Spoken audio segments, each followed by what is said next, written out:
శ్రీకృష్ణావతార కాలంనాటి యశోదాదేవి యశోదగా కృష్ణుణ్ణి ఎంతగా లాలించి పాలించినా ఆమెకప్పుడు పుత్రమోహం తీరలేదు. మరికొంతకాలం మాధవుని మంగళరూపాన్ని సేవించాలని ఉబలాటపడుతుంది. తన అభిలాష తెలుపుకుంటుంది. నీ మనోరథం మరొక జన్మలో నెరవేరుతుంది అని శ్రీకృష్ణుడు ఆమెకు వరమిస్తాడు. ఆ వరప్రభావం వల్లనే యశోద వకుళాదేవిగా అవతరించి ఇప్పుడు శ్రీనివాసుని సేవాభాగ్యం చుబ్బన చూరలాడుతుంది. ఇంతలో కలియుగం వస్తుంది. శాపగ్రస్తుడైన చోళ విభుడు ఆకాశరాజుగా ఆవిర్భవించి నారాయణపురానికి నాథుడవుతాడు. అతనికి తొండమానుడనే సోదరుడుగూడా ఉంటాడు.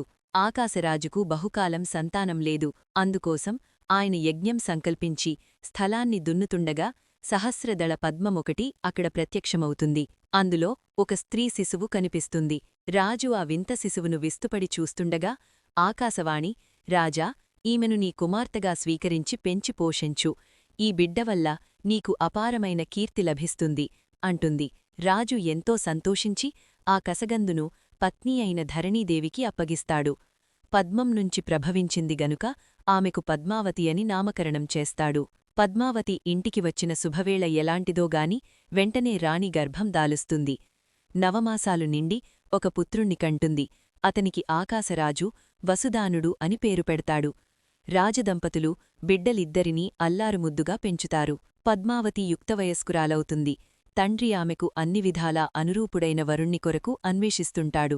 ఒకనాడు చెలికత్తెలతో పద్మావతి ఉద్యానవనంలో విహరిస్తుంటుంది. అక్కడికి ఆకస్మికంగా నారదుడు వచ్చి ఆమె చేయి చూచి